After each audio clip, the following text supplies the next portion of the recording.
উত্তরবঙ্গে যে আমাদের ত্রাণ কার্যক্রম আবারও শুরু হচ্ছে এবং গতকালকে অলরেডি আমাদের 5টি টিম চলে গিয়েছে এবং সার্বিক যে পুনর্বাসন প্রক্রিয়া এই বিষয়ের উপরে আজকে আমাদের এই প্রেস ব্রিফিং। তো প্রথমেই আমাদের যে কার্যক্রমটি হবে সেটি হচ্ছে যে আমাদের বিগত যে ত্রাণ কার্যক্রম ছিল সেটির হিসাব সংক্রান্ত আমরা একটি পূর্ণাঙ্গ অডিট রিপোর্ট প্রকাশ করব। আমরা সবসময় চেয়েছি যে স্বচ্ছতা এবং জবাবদিহিতার ভিত্তিতে আমাদের প্রত্যেকটি কাজ হোক এবং মানুষের যে আস্থার জায়গাটি বর্তমানে ছাত্র জনতার উপরে বা বৈষম্য বিরোধী ছাত্র আন্দোলনের এই প্ল্যাটফর্মটির উপরে তৈরি হয়েছে সেটি সবসময় বজায় রাখুক। সেটির ধারাবাহিকতায় আমরা আমাদের জায়গা থেকে 10 সেপ্টেম্বর বাংলাদেশের অন্যতম সেরা একটি অডিট ফার্ম তাদের সাথে আমরা যোগাযোগ করি এবং 10 সেপ্টেম্বর থেকে আজকে পূর্ণাঙ্গভাবে তারা তাদের জায়গা থেকে প্রত্যেকটি ক্ষেত্রে তারা বলবেন পুঙ্খানুপুঙ্খভাবে এই অডিটটি করে আজকে এটি সম্পন্ন করেছেন। প্রায় 20 দিনের মতো এখানে সময় লেগেছে এবং সেই জায়গা থেকেই আসলে আমাদের কিছুটা বিলম্ব হয়েছে। আমাদের এই যে ত্রাণ কার্যক্রম এই ত্রাণ কার্যক্রমে পুরো বাংলাদেশের হাজার হাজার শিক্ষার্থী ছাত্র জনতা অংশগ্রহণ করেছিল এবং আমাদের অন্যতম সমন্বয়ক আবু বাকের মজুমদার, এখানে আমাদের লুৎফর রয়েছে এবং আমাদের আরও বেশ কিছু সমন্বয়ক ছিল যারা এই বিষয়টি সমন্বয় করেছে। কাদের ছিল তারা এই জায়গায় সেন্ট্রালি সমন্বয় করেছে এবং সকলের জায়গা থেকে বিভিন্নভাবে সহযোগিতা করেছে। তো প্রথমেই আমাদের যে অডিট ফার্মটি ছিল আমরা তাদেরকে অনুরোধ করব তারা যে অডিট করে যেই তাদের রিপোর্টটি রয়েছে সেটি প্রকাশ করার জন্য আমরা তাকে অনুরোধ করছি।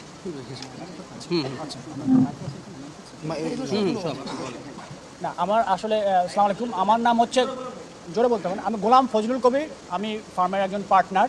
তো আমরা ছিলাম অডিটর। তো আগে একটু ব্যাখ্যা করার দরকার আছে। আমি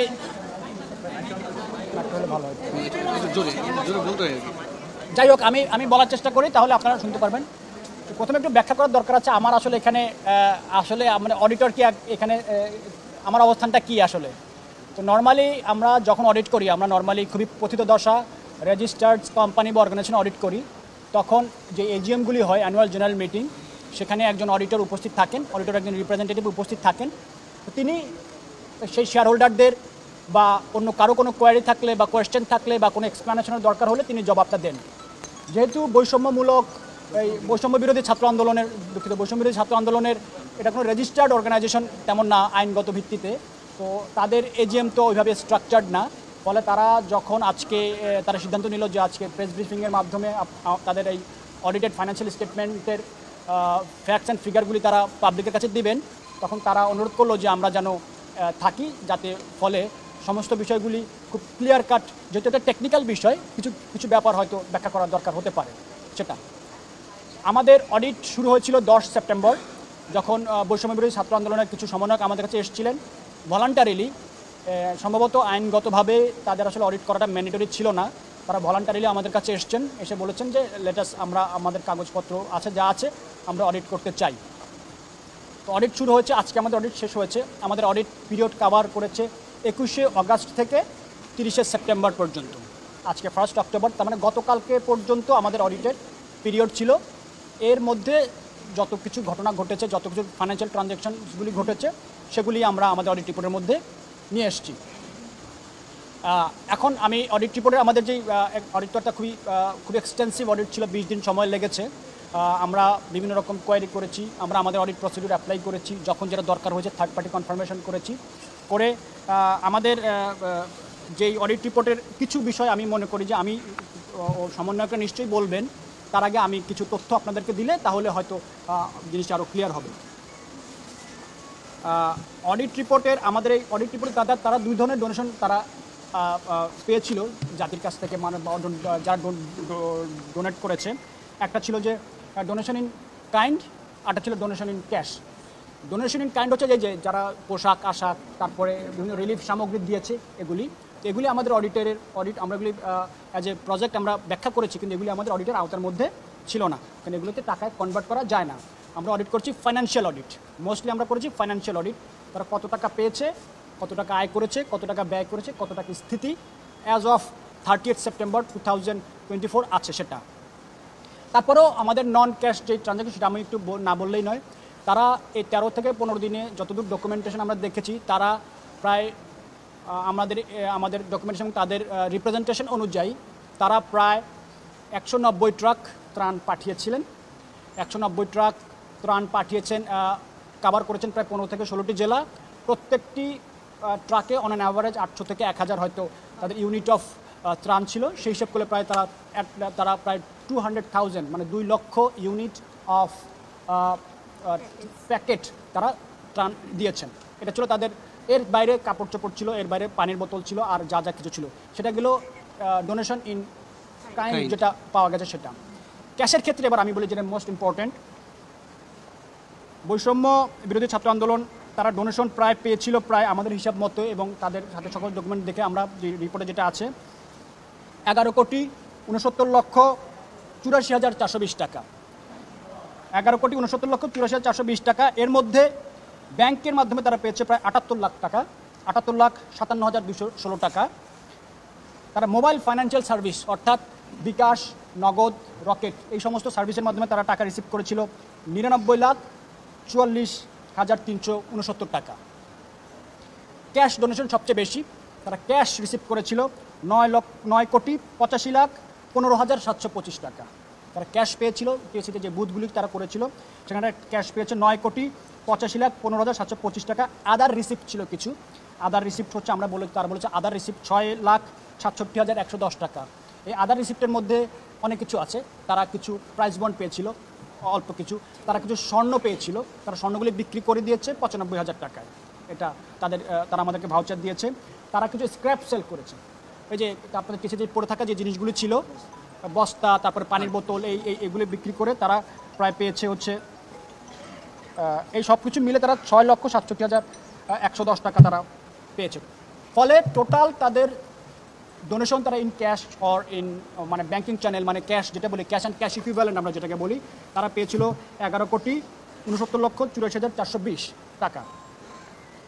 তারা খরচ করেছে 1,78,33,207 টাকা, 1,78,33,207 টাকা। এর মধ্যে তারা রিলিফ আইটেম কিনেছে 1,37,92,000 টাকা।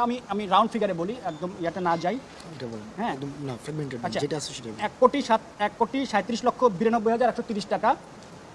তারা কিছু ডোনেশন অন্যান্য অর্গানাইজেশন এবং পিপলকে দিয়েছে, সেটা হচ্ছিল 12,06,500 টাকা। তারা প্যাকেজিং ম্যাটেরিয়াল কিনেছে 11,24,940 টাকা প্যাকেজিং ম্যাটেরিয়াল। তারা ট্রান্সপোর্টেশনের খাতে তারা ব্যয় করেছে 4,63,020 টাকা। খুব সম্ভবত ট্রান্সপোর্টেশন তার কারো কাছ থেকে সাপোর্ট পেয়েছিল। ফুড ফর ভলান্টিয়ার, যেখানে যে ভলান্টিয়ার তারা ডাক দিয়েছিল, তাদের দাবি মতে তারা ভলান্টিয়ার যারা খাওয়া দাওয়া করেছে তাদের এন্টারটেনমেন্ট বাবদ তারা খরচ করেছে প্রায় 12,43,497 টাকা। আর আদার এক্সপেন্সেস 3,120 টাকা, এটা তাদের হয়তো একেবারে ছোটো ছোটো যে এক্সপেন্সেসগুলি ছিল সেগুলি। ফলে সব কিছু বাদ দিয়ে এখন গতকালকের মতে 30 সেপ্টেম্বর 2024 সালে তাদের ব্যাংকে ক্যাশ টাকা আছে, মানে ব্যাংকে আছে 9,91,51,213 টাকা। তাদের ব্যাংকে গতকাল অনুযায়ী তাদের যে টোটাল ফান্ড আছে সেটা আছে 9,91,51,213 টাকা। অর্থাৎ তারা প্রায় তাদের যতক্ষণ রিসিভ করেছে in cash through mobile banking or bank statement, তার হয়তো অ্যারাউন্ড তারা 12 থেকে 15% তারা খরচ করেছে, বাকি টাকা তাদের ব্যাংকে আছে। এই হচ্ছে ইন এ নাটশেল তাদের আয় ব্যয়ের হিসাব আমাদের মতে। যদিও তারা প্রথমে যখন যেদিন এসেছিল তারা তাদের যে ড্রাফট যে অ্যাকাউন্ট ছিল সেই অ্যাকাউন্টের ভিত্তিতে এত টাকা থাকার কথা ছিল না। পরবর্তীতে আমাদের অডিট প্রসিডিউর, তারপরে তাদের আরও ডকুমেন্টেশন যখন আমরা চাই তখন বিভিন্ন খাত থেকে দেখা গেল কিছু কিছু জিনিস তারা যে স্টেটমেন্ট তৈরি করেছিল সেগুলি থেকে অমিট হয়েছে, ওগুলি করে সবগুলি এসছে। আরেকটি গুরুত্বপূর্ণ ব্যাপার যেটা জানা দরকার, তারা বিভিন্ন ব্যক্তিগত কিছু জায়গা থেকে অ্যাকাউন্ট থেকে টাকা নিয়েছিল for the sake of emergency as per the সেই, যে তাদের যে মোবাইল অ্যাকাউন্ট, রকেট অ্যাকাউন্ট এগুলো সবই ব্যক্তি নামে ছিল। ইনফ্যাক্ট ব্যক্তি নামে ব্যাঙ্ক অ্যাকাউন্টও তারা টাকা নিয়েছে। সো আমাদের অডিটের দেরি হওয়ার একটা কারণ হচ্ছে আমরা সবগুলিকে রিকনসাইল করেছি। রিকনসাইল করে আমরা বলেছি বৈষম্য বিরোধী ছাত্র আন্দোলনের নিজস্ব অ্যাকাউন্ট ছাড়া অন্য কোনো অ্যাকাউন্টে টাকা থাকাটা উচিত নয়, কারণ তাহলে এই টাকাটার মালিকানা আইনগতভাবে বৈষম্য বিরোধী ছাত্র আন্দোলনের নামে থাকে না। কারণ যে কোনো একজন ব্যক্তিগত ব্যাঙ্ক অ্যাকাউন্ট থাকলে বা মোবাইল ব্যাঙ্কিং অ্যাকাউন্টে টাকা থাকলে সেটি চলে যায় তখন কী হবে, এই টাকাটা তো তারা পাবে না। এখন আমরা আমাদের রিকমেন্ডেশন তারা শুনেছেন। এখন তাদের এই যেই 9,91,00,000 টাকা, 9,91,51,213 টাকা, এই সমস্ত টাকাটাই বৈষম্য বিরোধী ছাত্র আন্দোলনের নিজস্ব যে ব্যাঙ্ক অ্যাকাউন্ট আছে, দুটি যেই ব্যাঙ্ক অ্যাকাউন্ট আছে সেই ব্যাঙ্ক অ্যাকাউন্টে আছে। সেই ব্যাঙ্ক সেই ব্যাঙ্ক অ্যাকাউন্টগুলির সিগনেটরিজ হচ্ছেন 3 জন, একজন ইউনিভার্সিটির শিক্ষক সহ। এই ছিল মোটামুটিভাবে তাদের আয় ব্যয়ের একটা সামারি। আর অডিটে ওনাদের মিস্টার সমন্বয়ক যিনি বললেন যে 20 দিন লেগেছে, আবার আমরাও একটু কনসার্ন ছিলাম, সোশ্যাল মিডিয়াতে এটা নিয়ে অনেক কথাবার্তা হচ্ছিল। সো অডিটটা হচ্ছে টেকনিক্যাল ব্যাপার, আমরা তো আর তারা যেটা নিয়ে আসবে সেটাই তো আমরা অডিট করে দিতে গেলে তো আমাদের ওখানে কোয়ারি করতে হয়, আমাদেরকে অনেক প্রসিডিউর মানে ফলো করতে হয়। সো অডিট অ্যাকাউন্টস ক্লোজ হওয়ার পরেও আমাদেরকে অনেক কাগজপত্র দেখতে হয়েছে, অনেক কিছু কোয়ারি করতে হয়েছে, সব কিছু করে তারপরে আমরা অডিট পিরিয়ডটা এক্সটেন্ড করতে বাধ্য হয়েছি। 30 সেপ্টেম্বর পর্যন্ত আমরা কভার করতে বাধ্য হয়েছি, কারণ আমাদের কাছে এসেছিল 10 সেপ্টেম্বর। হয়তো অবশ্যই এরা মনে করেছিলেন যে হয়তো ওই ডেট পর্যন্ত অডিটটা করাবেন, কিন্তু আমরা যখন দেখলাম যে বিভিন্ন জায়গায় একটু সব জায়গায় টাকা পয়সা এখানে আছে ওখানে কিছু আছে, সবগুলো অ্যাকুমুলেটেড না, তারপরে আস্তে আস্তে আমরা যখন ডকুমেন্ট একের পর এক আসলো তখন আমরা সব ফান্ড, স্পেশালি আমাদের এখানে খরচ তো একটু কম, খরচ মাত্র 1,78,00,000। মেইন কথা হচ্ছে ফান্ড, আমাদের 9,91,00,000 টাকার ফান্ড। এটা বৈষম্য বিরোধী ছাত্র আন্দোলনের যে মূল অ্যাকাউন্ট, ব্যাঙ্ক অ্যাকাউন্ট, সেটা আছে এবং সেটার মালিক তারা। এটা ইনশিওর করার পরে আমরা আজকে তাদেরকে অডিট রিপোর্টটা দিয়েছি। সো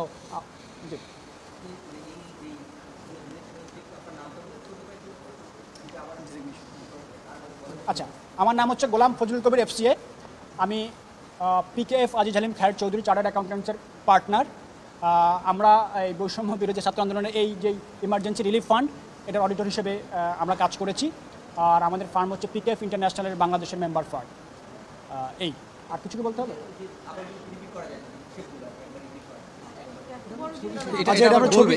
ছবি তুলে নিন। আচ্ছা, আমি একটু কথা সংক্ষেপে বলি তাহলে। আচ্ছা, আমরা বৈষম্যবিরোধী ছাত্র আন্দোলন গত 15 বছর 21 আগস্ট থেকে 30 সেপ্টেম্বর পর্যন্ত আমরা অডিট করেছি। সেখানে প্রায় তাদের যে ক্যাশ রিসিপ্ট হয়েছে, ক্যাশ এবং ব্যাংক এবং মোবাইল ব্যাংকিং ফাইন্যান্সিয়াল সার্ভিসে টোটাল তারা রিসিভ করেছে 11,69,84,420 টাকা। এর মধ্যে তারা ব্যাংক অ্যাকাউন্টের মাধ্যমে পেয়েছে 78,57,216 টাকা। তারা মোবাইল ফাইন্যান্সিয়াল সার্ভিস অর্থাৎ MFS-এর মাধ্যমে তারা পেয়েছে 99,44,369 টাকা। আর ক্যাশ ডোনেশন পেয়েছে তারা 9,85,15,725 টাকা। আর আদার রিসিপ্ট তারা করেছে 6,67,110 টাকা। এই 6 লক্ষ টাকা বেসিক্যালি ছোটো ছোটো রিসিপ্ট। তারা কিছু স্ক্র্যাপ বিক্রি করেছে, স্বর্ণ পেয়েছিল, স্বর্ণ বিক্রি করেছে, ও কিছু ডলার পেয়েছিল, অল্প কিছু ডলার পেয়েছিল, সেগুলি বিক্রি করেছে, প্লাস প্রাইস বন্ড ছিল কিছু, এই ছোটো ছোটো কিছু অ্যামাউন্ট করে তারা আদার রিসিপ্ট প্লাস তাদের কিছু স্ক্র্যাপ ছিল বস্তা টস্তা বিক্রি করেছে। এর মধ্যে থেকে তারা প্রায় 1,78,33,207 টাকা খরচ করেছে রিলিফের জন্য। সেই খরচের ব্রেকআপটা ছিল এরকম: তারা পারচেজ অফ রিলিফ আইটেম, তারা রিলিফ আইটেম কিনেছে 1,37,92,130 টাকার। তারা অন্যান্য অর্গানাইজেশনকে তারা ডোনেশন দিয়েছে ক্যাশ 12,06,500 টাকা। তারা প্যাকেজিং ম্যাটেরিয়াল কিনেছে 11,24,940 টাকার। তারা ট্রান্সপোর্টেশন বাবদ, পরিবহন বাবদ তারা ব্যয় করেছে 4,63,000 টাকা। তারা ভলান্টিয়ার যারা এখানে কাজ করেছে, সারা ঢাকা শহর থেকে ভলান্টিয়ার এসেছিল, তাদের পেছনে তাদের খরচ হয়েছে 12,43,497 টাকা। আর আদার এক্সপেন্স 3,120 টাকা। ফলে তাদের আয় এবং ব্যয় বাদ দিলে গত 30 সেপ্টেম্বর 2024 অনুযায়ী তাদের বৈষম্য বিরোধী ছাত্র আন্দোলনের দুটি ব্যাংক অ্যাকাউন্টে এখন স্থিতি আছে, ব্যালেন্স আছে 9,91,51,213 টাকা। আমি আবার বলি, তাদের টাকা আছে এখন দুটি বৈষম্য বিরোধী ছাত্র আন্দোলনের নিজস্ব যে ব্যাংক অ্যাকাউন্ট আছে, সেই দুটি ব্যাংক অ্যাকাউন্টে তাদের টাকা আছে 9,91,51,213 টাকা। আচ্ছা, ঠিক আছে। আচ্ছা, আমার কারো কোনো কোয়েশ্চেন না থাকলে আমি একটা অডিট বাবদ কত টাকা নিয়েছে। আমরা এই অডিট বাবদ আসলে আমরা চার্জ করি নাই। কেন করিনি সেটাও বলি, এটা যে খুব বৈষম্যবিরোধী ছাত্র আন্দোলনের জন্য তা না। যখন কোনো চ্যারিটি ফার্ম আমরা অডিট করি, যেমন মসজিদ, মাদ্রাসা, খানকাশি, আমরা কি বলি, আমাদের অডিট ফিটা যেটা নির্ধারণ করবেন সেটা আমাদের পক্ষ থেকে আপনি ডোনেশন হিসেবেই মসজিদ, মাদ্রাসা নিয়ে নেন। যেহেতু বৈষম্য বিরোধী ছাত্র আন্দোলনের একটি চ্যারিটি ফান্ডই রিলিফ করেছিল, আমরা অডিট ফিটা আমরা চার্জ করি না।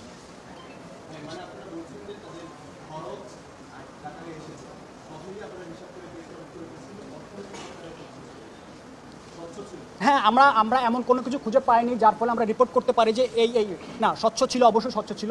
আরেকটা ব্যাপার হচ্ছে যে অডিট কীরকম হয়। তারা প্রথম যখন ড্রাফট অ্যাকাউন্ট তারা করেছিল তখন তারা বলেছিল প্রায় 9,35,37 লক্ষ টাকার মতো তাদের আছে। পর আমাদের অডিট এক্সটেন্সিভ অডিট রিভিল করার পর দেখলাম যে না, আসলে 9,91,00,000 টাকা আছে। এটা যদি তারা অ্যাকসেপ্ট না করতো, মানে হয় কি অডিট অডিটর তো একটা রিক্যালকুলেট করে, রিকনসিলিয়েশন করে, সব কিছু করে তারা যদি এটা মেনে নেয় তাহলে তার রিপোর্ট করার কিছু নেই। আর এটা হচ্ছে যে ফান্ডের ব্যাপার, তার মানে তারা মেনে নিয়েছেন যে আপনারা যেটা বলেছেন আমরা অ্যাগ্রি করি, এটা আমরা রিপোর্ট, এটাই রিপোর্টটা, ফলে আর আমাদের রিপোর্ট করার কিছু থাকবে না।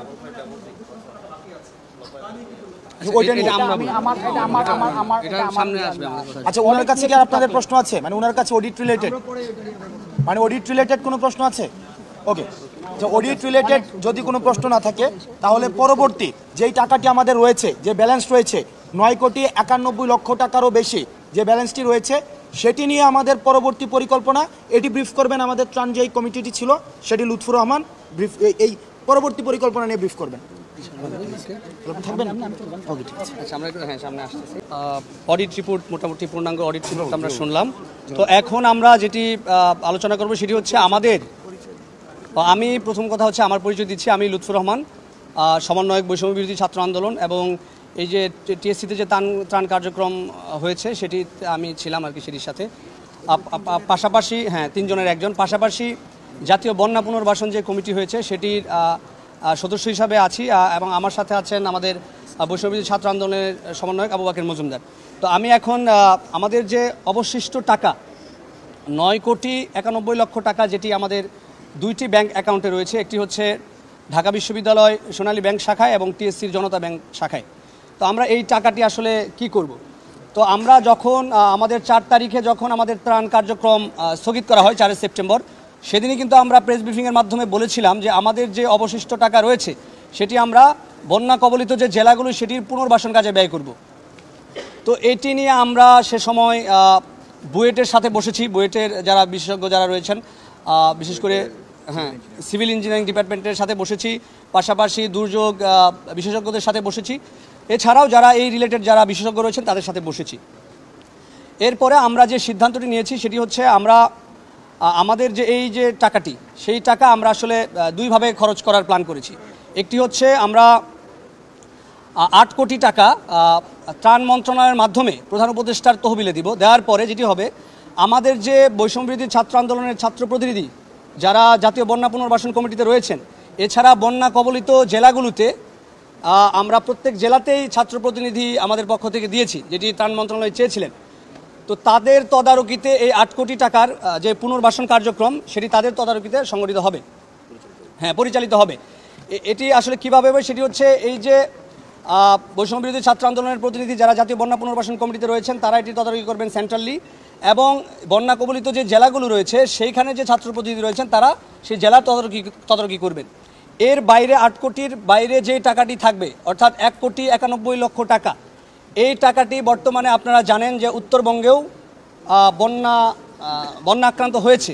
সেই বন্যা আক্রান্ত উত্তরবঙ্গের জেলাগুলোতে আমাদের অলরেডি ত্রাণ কার্যক্রম শুরু হয়েছে। গতকাল রাত্রে আমাদের 5টি টিম উত্তরবঙ্গের এই জেলাগুলোতে গিয়েছে। আমরা এখন এই টাকাগুলো থেকে, এই 1,91,00,000 টাকা থেকে আমাদের এই টাকাগুলো থেকে আমরা বিশেষ অংশ, মানে যতগুলো লাগে আর কি, সেই অংশটি সেই জেলাগুলোর প্রশাসন, স্থানীয় প্রশাসন, ডিসি এবং উপজেলা নির্বাহী অফিসার যিনি রয়েছেন তাদের মাধ্যমে, ছাত্র প্রতিনিধিদের মাধ্যমে আমরা বন্যা কবলিত জেলাগুলোতে ত্রাণ কার্যক্রম পরিচালনা করব। আগামীকাল থেকেই সেটি শুরু হবে। আরেকটি জিনিস ভাইয়ের সাথে জাস্ট একটু যোগ করতে চাই, সেটা হচ্ছে আমরা আসলে কেন গভর্নমেন্টের কাছে বা মন্ত্রণালয়ের কাছে টাকাটা হস্তান্তর করছি। তো সেই বিষয়টি হচ্ছে, আমরা যখন বুয়েটের যারা এই বিষয়ে বিশেষজ্ঞ, সিভিল ইঞ্জিনিয়ারিং ডিপার্টমেন্টের চেয়ারম্যান সহ আরও কয়েকজনের সাথে বসেছি, পাশাপাশি দুর্যোগ বিশেষজ্ঞদের সাথে বসেছি, আমাদের এক্সপার্ট ওপিনিয়ন নিয়েছি। তো আমাদের কাছে যেটা আমরা বুঝেছি যে এরকম একটা বড় কর্মযোগ্য করতে গেলে পুনর্বাসনের জন্য একটা সিস্টেম বিল্ড থাকতে হয়। তো যেই সিস্টেমটা আসলে বৈষম্য ছাত্র আন্দোলন নাই, সিম্পলি এটা একটা ইমার্জেন্সি ক্রাইসিস মোমেন্টে আমরা কাজ করা শুরু করেছিলাম। তো ওই সিস্টেম যেহেতু আমাদের নাই বা ওই ফাংশন নাই, সেক্ষেত্রে আমরা সাথে সাথে আবার যে যাদের আছে তাদের সাথে যোগাযোগ করেছি। তো আমাদের কাছে মনে হয়েছে যে আমাদের যে গভর্নমেন্টের যে মন্ত্রণালয় আছে সেই মন্ত্রণালয় এখানে একটা বেস্ট রোল প্লে করতে পারে, কিন্তু তারাও আমাদের সহযোগিতা চেয়েছে সেই কাজে। তো ওনারা যেহেতু সহযোগিতা চেয়েছে, সেই প্রেক্ষিতে যেটি বলেছেন যে আমাদের বিভিন্ন স্থানীয় পর্যায়ে যারা আমাদের সাথে কাজ করেছে বৈষম্য বিরোধী ছাত্র আন্দোলনে, একই সাথে যারা এখানে কাজ করেছেন, যারা স্থানীয় পর্যায়ের সাথে খুব কানেক্টেড, তাদেরকে একসাথে রেখে সকলের সামঞ্জস্যে আমরা এই কার্যক্রম, পরবর্তী যে কার্যক্রম সেটি পরিচালনা করব। এবং আরেকটি জিনিস আপনাদেরকে জানাতে চাই যে আমাদের টাকাটা যখন ব্যাংকে আছে, একই সময় কিন্তু এই যে দুর্যোগ ত্রাণ মন্ত্রণালয় তারা কিন্তু এই পুনর্বাসনের জন্য কাজ করে যাচ্ছে, ওদের ওই টাকাটা এখন দরকার নাই দেখে আমরা হস্তান্তর করি না, আমাদের একই সাথে অডিটও চলছিল। তো আমরা খুব শীঘ্রই সেটা সেখানে হস্তান্তর করে দিব সেই ফান্ডে, হ্যাঁ কালকে আগামীকালেই হস্তান্তর করে দিব। কিন্তু আমাদের যে পুনর্বাসন কার্যক্রম সেটা কিন্তু চলমান আছে গভর্নমেন্টের পক্ষ থেকে, মানে আমরা যাদের সাথে মিলে কাজ করব। তো ওই বিষয়টি স্পষ্ট করার দরকার ছিল মনে হয়েছিল। হ্যাঁ ওকে, আচ্ছা, এটা হচ্ছে আমাদের পুনর্বাসনের যে প্ল্যান সেটি বললাম। এখন হচ্ছে আপনাদের যদি কোনো প্রশ্ন থাকে সেক্ষেত্রে হাসনাত এবং সার্জিস আছেন, তারা তাদের উত্তর দিবেন, এবং আব্দুল কাদের আছেন, তারা উত্তর দিবেন। হ্যাঁ,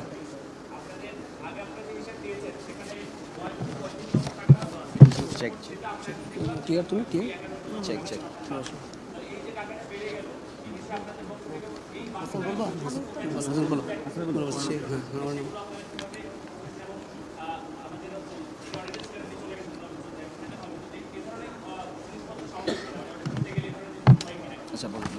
আচ্ছা ওকে, ঠিক আছে। আমরা প্রথমে যখন ঘোষণা দিয়েছিলাম 9,37,00,000 টাকা, 35 লক্ষ টাকা, কিন্তু আজকে যখন আমরা পূর্ণাঙ্গ ওটিটি প্রকাশ করি, আজকে আমাদের হচ্ছে মোট স্থিতি রয়েছে 9,91,51,213 টাকা।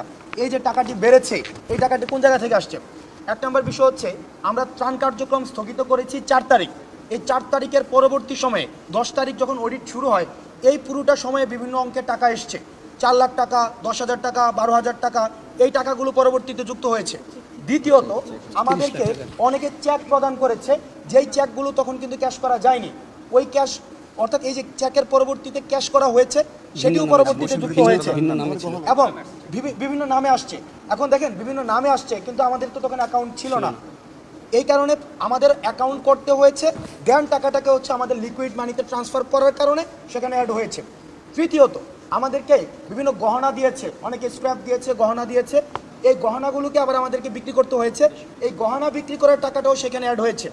চতুর্থত, আমাদের ওই সময়ে কয়েন যেটা থাকে, কয়েন, এই কয়েনের টাকাটা, পয়সাটা ইনস্ট্যান্ট সেক্ষেত্রে গুণাটা সম্ভব হয়নি। সেই কয়েনের টাকাটা আপনারা যদি চান, আমাদের ইন্ডিভিজুয়াল প্রত্যেকটা জিনিসের আলাদা আলাদা হিসাব কিন্তু রয়েছে, যে আমরা কয়েন থেকে কত টাকা পেয়েছি। এই কয়েনের ওই টাকাটাও কিন্তু পরবর্তীতে 2 লক্ষ টাকারও বেশি, একদম এক্সাক্ট ফিগারটা কিন্তু এখানে দেওয়া আছে, আপনারা যারা ইন্টারেস্টেড সেখান থেকে নিতে পারেন।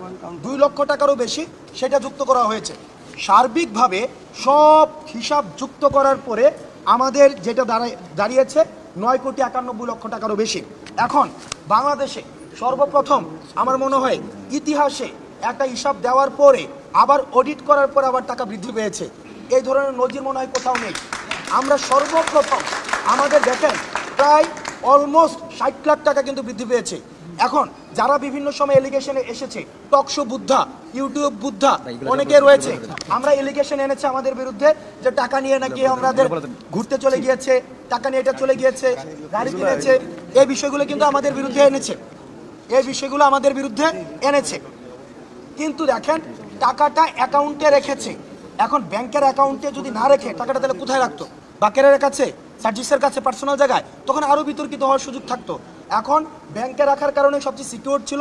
এখনো পর্যন্ত টাকার একটা টাকাও এখনো পর্যন্ত কোনো ধরনের হেরফের হয়নি, এবং আমাদের পূর্ণাঙ্গ অডিটে সেটি রয়েছে, যেটি আমরা জাতির সামনে প্রকাশ করছি, এবং সেটি নিয়েও যদি কোনো প্রশ্ন থাকে আপনাদের উন্মুক্ত যে কোনো সময় আমাদেরকে প্রশ্ন করতে পারেন। আচ্ছা, ওই চেকের ব্যাপারটা একটু ক্লিয়ার করা আছে। আচ্ছা, আমাদের যে চেকের আলাপ করলো হাসনাত, সেটি হচ্ছে আমাদের কয়েকটি চেক ছিল, যে চেকগুলো প্রথমত যে নামে এসেছে, নামগুলো ছিল ভুল। প্রথম একটি 30 লাখ টাকার চেক ছিল, যে চেকটি এসেছিল বৈষম্যবিরোধী ছাত্র আন্দোলনের নামে, কিন্তু তখন আমাদের কিন্তু বৈষম্যবিরোধী ছাত্র আন্দোলনের নামে কোনো অ্যাকাউন্ট ছিল না, যার কারণে সেই চেকগুলো রিজেক্ট হয়েছে প্রথম। তারপরে যখন আমরা অ্যাকাউন্ট ওপেন করেছি, তখন কিন্তু আবার যখন চেকগুলোকে আমরা ব্যাংকে দেই, তখন এই টাকাটা আমাদের মূল অ্যাকাউন্ট, আজকে যে ফিগারটি এসেছে সেটির সাথে অ্যাড হয়। এই কারণে এই যে টাকা যে বাড়ার ব্যাপারটা, সেটি হচ্ছে ওই জায়গা থেকে আর কি। আচ্ছা, আরও কোনো প্রশ্ন থাকলে আপনাদের যত প্রশ্ন আছে রিগার্ডিং ত্রাণ আমাদেরকে করতে পারেন।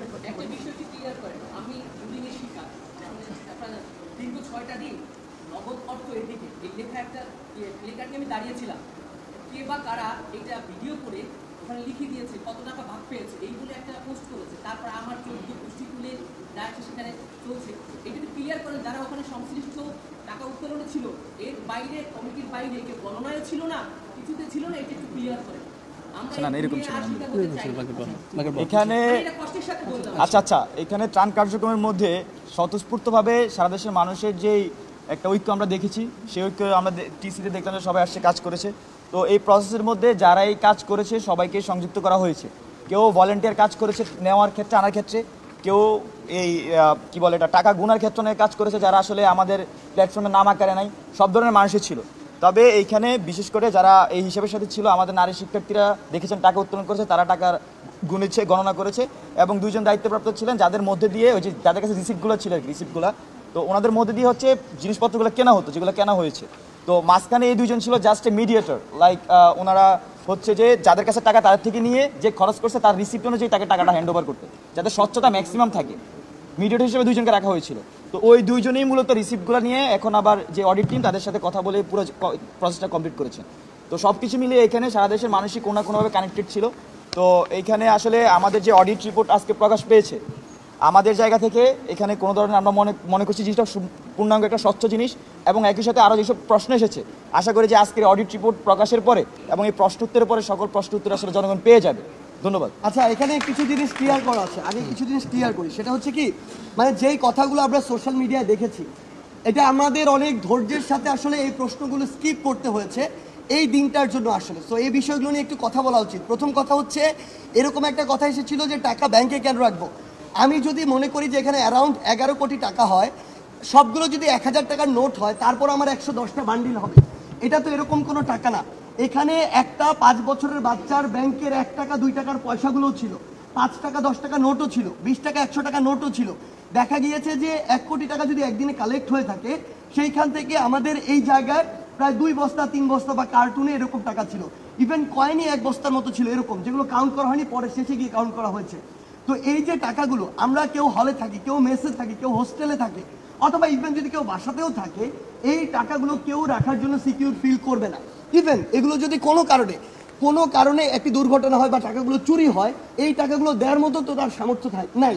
সেই জায়গা থেকে এটা সবচেয়ে সিকিউর ছিল যে ব্যাংকে রাখা, এই কারণে আমরা ব্যাংকে রেখেছি। কে ছিল? আমাদের একজন সমন্বয়ক লুৎফর সেখানে ছিল, আমাদের একজন সম্মানিত শিক্ষক উনি ছিলেন, এবং সাধারণ একজন শিক্ষার্থীর পক্ষ থেকে আরেকজন ছিলেন যার নাম ফরিদ। 3 জনের সমন্বিত অ্যাকাউন্টে এই টাকাগুলো রাখা হয়েছে, যেগুলো এই রিপোর্ট ফাইলে ওনাদের সাইন রয়েছে ওই জায়গাগুলোতে। এরপরে যদি আপনি আসেন যে এই যে টাকাগুলো, আসলে এই টাকাগুলো এতদিন কেন দেরি হলো এই রিপোর্টটি প্রকাশ করতে, আপনারা জেনে থাকবেন যে আমরা 4 তারিখে আমাদের হিসাবটি বন্ধ করেছিলাম। 4 তারিখে যখন আমরা এটি বন্ধ করি, আমরা কিন্তু বিভিন্ন জায়গায় পরামর্শ নিয়েছি আমরা কিভাবে পুনর্বাসন প্রক্রিয়ায় যেতে পারি। আপনারা শুনেছেন যিনি অডিট অফিসার নিজেই বলেছেন 10 তারিখে তার নিকট যাওয়া হয়েছে। অর্থাৎ আমরা 1 সপ্তাহের মধ্যে কিভাবে আলটিমেটলি একটা স্বচ্ছতা জবাবদিহিতার জায়গায় যেতে পারি, মানুষের আস্থা ধরে রাখতে পারি, ওই প্রসেসে গিয়েছি। 10 তারিখে যখন গিয়েছি, আপনি তার কাছে আবার যদি চান আপনার প্রশ্ন করতে পারেন তার ব্যক্তিগত মাধ্যমে। প্রত্যেকটি জায়গায়, কোনো একটি জায়গায় যদি 1 কেজি খেজুর কেনা হয়েছে, তার টিম সেখানে গিয়েছে ওই দোকানে, প্রত্যেকটি জায়গায় তৃতীয় পক্ষ হয়ে তিনি চেক করেছেন, এবং 10 তারিখ থেকে আজকে 1 তারিখ পর্যন্ত প্রায় 21 দিন সময় নিয়ে তিনি অডিটটি করেছেন। আমরা যদি আমাদের জায়গা থেকে 10 তারিখে বসে এরকম একটি প্রেস ব্রিফিং আমাদের রিপোর্টটি দিয়ে দিতাম, আমরা কিন্তু দিতে পারতাম, কথা উঠতো না কেন দেরি হয়েছে। কিন্তু এই যে স্বচ্ছতার জায়গাটি, জবাবদিহিতার জায়গা এবং দৃষ্টান্ত তৈরি করার জায়গায় আমরা এটিতে গিয়েছি, এবং এখানে আমাদের 20 দিন দেরি হয়েছে। এটা সত্য, আমরা এই সীমাবদ্ধতা স্বীকার করছি যে এই যে পুনর্বাসন প্রক্রিয়া, আমাদের অর্থটি সরাসরি কিছুদিন পরে গিয়ে যোগ হচ্ছে। হয়তো প্রসেস তো বন্ধ হয়নি। শেষ করি, হয়তো আমরা আজকে অফিসিয়ালি ঘোষণার মাধ্যমে কালকে টাকাটি হস্তান্তর করব। সরকারের ত্রাণ মন্ত্রণালয় বা সেই যে উইংটি রয়েছে, আমাদের টিম মেম্বারগুলো সেখানে রয়েছে, সেখানে কাজ কিন্তু চলছে। অফিসিয়ালি হয়তো কালকে হস্তান্তর করবো। হয়তো আমি ধরে নিচ্ছি, আমি যদি এই অডিটটি না করতাম, কিছুদিন আগে করতে পারতাম, কিন্তু এই যে দৃষ্টান্তটি, স্বচ্ছতার জায়গাটি, আমাদের মনে হচ্ছে এটি কিছুদিন পরের চেয়ে অনেক বেশি গুরুত্বপূর্ণ ছিল। এটি আমাদের এই জায়গাটি ছিল। আরেকটি যে জায়গাটিতে আসলে কথা বলা হলো ও ভাইয়ের জায়গা থেকে, সেটি হচ্ছে দেখেন, মানে আমরা কেউ কি কল্পনা করতে পারি যে 2,40,000 টাকার উপর শুধু আমাদের এখানে পয়সা ছিল, আমাদের গহনা ছিল। ইভেন এমন আমরা একটি চেকের ক্ষেত্রে দেখেছি, ওটি যখন আমরা ক্যাশ করতে গিয়েছি ওইখানে টাকা ছিল না, এরকমই একটি ঘটনা ঘটেছে। সামগ্রিক বিষয়গুলো অডিট অফিসার যারা রয়েছে, জনগণ যখন তাদের জায়গা থেকে বিভিন্ন কথা বলছে, এটা তো আমরা চাপ ফিল করি মানসিকভাবে, কারণ আমরা তো জানি আমাদের জায়গায় এখানে 1 টাকা এদিক ওদিক হওয়ার কোনো সম্ভাবনা নেই। আমরা তাদেরকে চাপ প্রয়োগ করছি, কিন্তু তাদের কথা প্রত্যেকটি টাকার ব্যাপারে কনভিন্স না হওয়া পর্যন্ত আমরা আমাদের রিপোর্টটি প্রকাশ করব না। এবং সর্বশেষ আমরা আমাদের জায়গা থেকে আজকে অফিসিয়ালিটি প্রকাশ করলাম। আচ্ছা, একটা জিনিস এখানে উল্লেখ করতে চাই, মানে এই যে টাকা আমার এত টাকা রয়ে গেল কেন, যেটা কোশ্চেন আসে 90% টাকা কেন রয়ে গেল, তো এটার জন্য হচ্ছে আমার এখানে টিসি সহ যেসব জায়গায় ত্রাণ কার্যক্রম পরিচালিত হতো, এখানে 20 থেকে 25,000 প্রতিদিন প্যাকেট করতে পারতাম আমরা ম্যাক্সিমাম, সব কিছু মিলিয়ে। এখন অনেক প্রকারের খাবার আসতো, অনেক কিছু ল্যাকিংস থাকে ফুল প্যাকেট করার জন্য, যেটা ল্যাকিং থাকতো সেটার জন্য হচ্ছে আমরা সেটা কিনে নিয়ে আসতাম। তো এখন আমার প্রতিদিন ক্যাপাসিটি হচ্ছে 20 থেকে 25,000, তো আমি 20 থেকে 25,000 জন্য যেইটুকু দরকার ছিল সেইটুকু শুধু আমি নিয়ে আসতাম। তো এর মানে এই না যে আমার কাছে টাকা থাকলে শুধু আমি কিনে নিয়ে আসবো, এনে জমা করে তো কোনো লাভ না, আমি এটা পাঠাতে পারবো না। তো আমাদের ক্যাপাসিটি ছিল যা আমরা ম্যাক্সিমাম ট্রাই করেছি যে এখান থেকে প্রোডাক্ট পাঠানোর জন্য, এবং সেজন্য আমাদের খরচ গেলে এতটুকু। এখন বস্তার কথা আসে যে এত টাকা কেন বস্তা গেল, দেখেন প্রায় 2 লাখ পিস আমার বস্তা লেগেছে, কিন্তু আমি কিন্তু খাবার কিন্তু বেশি কিনতে হয় না, খাবার তো মানুষ পাঠিয়েছে, মানুষ তো আমাকে বস্তা দেয় নাই। তো এই যে 2 লাখ পিস বস্তা লেগেছে, 2 লাখের সাথে আপনি 5 টাকা করে গুণ দেন, 60 টাকা করে গুণ দেন, পলিথিন হিসাবটা গুণ দেন, মানে কত পলিথিনে কত কেজি হয়, এত প্রতি প্যাকেটের মধ্যে এসে 10 টাকা করে পলিথিন লাগতেছে, কত কেজি কত টন পলিথিন লাগে হিসাব করেন, মানে হ্যাঁ রশি লাগে এগুলো বাড়তে।